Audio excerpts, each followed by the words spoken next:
Sir, निकाय चुनाव की घोषणा हुई है रेवाड़ी और देखिए जी, राज्य चुनाव आयोग ने आज जैसा कि आपको बताया कि अभी कुछ देर पहले चुनाव की घोषणा कर दी है। उसमें 15 तारीख को नोटिफिकेशन जारी होगा, 21 से 25 तक नामांकन होंगे, फिर 27 तारीख को नामांकनों की जांच होगी, 28 को नामांकन वापसी की आखिरी तारीख है, 10 तारीख को मतदान है और 13 तारीख को वोटों की गिनती है। उसके लिए हम पूरी तरह तैयार हैं। हमने मतदाता सूची पहले से तैयार कर ली है। मतदाता सूची पे सभी आपत्तियां, दावे, आपत्तियां मांगी जा चुकी है, उन पर फैसला हो चुका है। वार्ड वाइड मतदाता सूची है वो पब्लिश की जा चुकी है। इसके अलावा एक वोटर स्लिप है, हम वोटर स्लिप भी हर एक घर में अब की बार देंगे, ये BLOs के माध्यम से। उसके अलावा जो बाकी व्यवस्थाएं हैं, रिटर्निंग ऑफिसर की नियुक्ति है वो अगले 1-2 दिन में कर ली जाएगी। नामांकन लेने की व्यवस्थाएं वो भी कर ली जाएगी। जो पोलिंग स्टेशन बनाने हैं उनमें व्यवस्थाएं करनी है, वो भी सभी व्यवस्थाएं अगले 10 दिन के अंदर अंदर कर ली जाएगी और पूरी तरीके से निष्पक्ष और शांति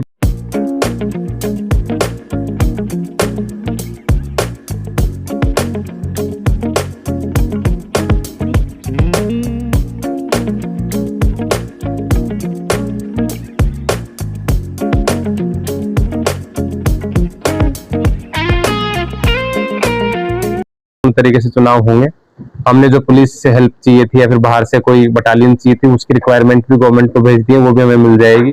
EVMs हमारे पास आ चुकी है, तो मुझे नहीं लगता कि कोई तरह की दिक्कत आने वाली है। हम पूरी तरह तैयार हैं, हमारे पास में संसाधन पर्याप्त है, हमारे पास मशीनें पर्याप्त है, हमारे पास में जो मानवीय संसाधन है, चाहे वो हमारे BLO जो, चाहे हमारे जो पोलिंग ऑफिसर जिनकी ड्यूटी लगने वाली वो भी पर्याप्त है, रिटर्निंग ऑफिसर भी पर्याप्त है, और बाकी जो व्यवस्थाएं हैं कुछ वीडियोग्राफी वगैरह की, वो व्यवस्थाएं अगले 10 दिन के अंदर कर ली जाएगी। आदर्श आचार संहिता लागू हो गई है, क्या पूरी व्यवस्थाएं रहेंगी, कैंडिडेट्स को कैसे रहना है? देखिए जी, जो MCC है वो राज्य चुनाव आयोग के निर्देशानुसार लागू होता है।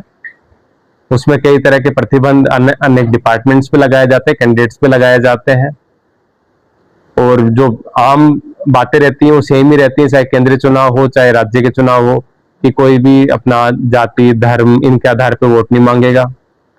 किसी भी तरह के सरकारी मशीनरी का प्रयोग चुनाव को प्रभावित करने में किसी कैंडिडेट के पक्ष में नहीं किया जाएगा, सिर्फ चुनाव कराने के लिए किया जाएगा। वो मेंश्योर भी करेंगे, उसके लिए व्यवस्थाएं भी बनाएंगे। उसके लिए जो हमारे ऑफिसर्स हैं, फ्लाइंग ऑफिसर्स वगैरह, उसकी नियुक्ति भी अगले 1-2 दिनों में कर ली जाएगी। तो अधिसूचना 15 तारीख को जारी होगी, तो उस दिन से वो लागू होती है। उस दिन के बाद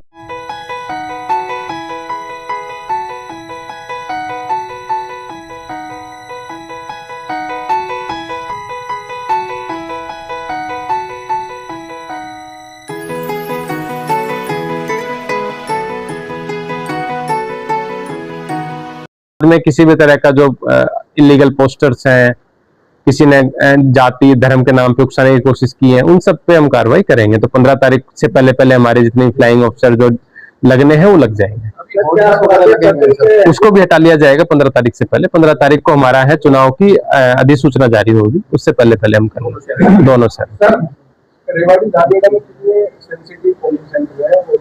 देखिए जी, अभी क्योंकि आज की जो प्रेस कॉन्फ्रेंस थी उसमें ये सूचना हमने संकलित नहीं की है, बट वो आपको ड्यू कोर्स में बता दी जाएगी। बाकी हमने जितने भी बूथ है हमारे, लगभग हमने 118 कितने भेजे, कुछ ये एग्जैक्टली तो याद नहीं है, बट 118 के आसपास हमने बूथ हर वार्ड में बना के वो भेज दिए सरकार को। वो अप्रूवल हमें, क्योंकि आज चुनाव की घोषणा हुई तो आज आ जाएगी राज्य।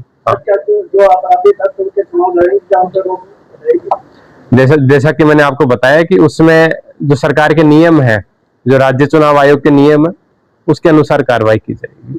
अच्छा डी साहब, एक थोड़ा हटके सवाल है। आपने पिछले दिनों पीसी की थी गैस को लेकर, क्योंकि कुछ गैस एजेंसी संचालक अपने पद का दुरुपयोग दिखा रहे हैं।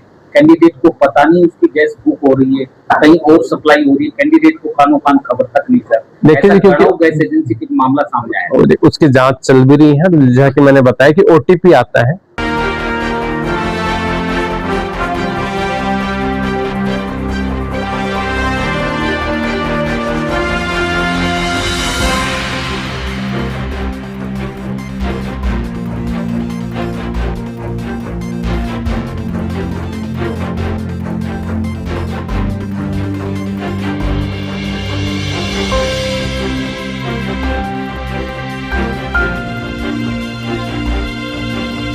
ऑनलाइन बुकिंग होती है।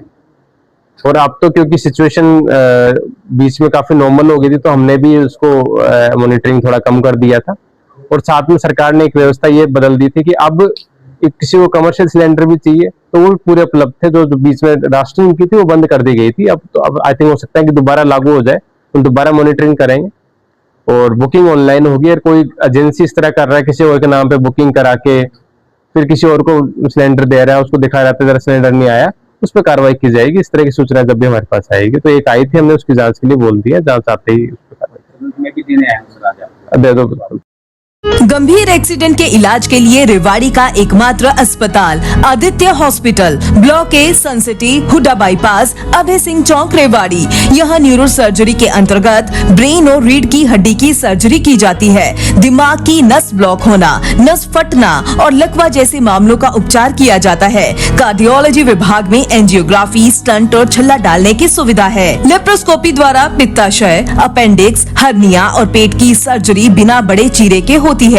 ऑर्थोपेडिक्स में कितनी भी टूटी हड्डी का सफल ऑपरेशन, घुटना बदलना, फ्रैक्चर, घुटने के फटे मांस और हड्डी के ट्यूमर का ऑपरेशन किया जाता है। सामान्य चिकित्सा में दमा, सांस की तकलीफ, इन्फेक्शन, टीबी, पेट की गैस, चिकनगुनिया और डेंगू का इलाज उपलब्ध है।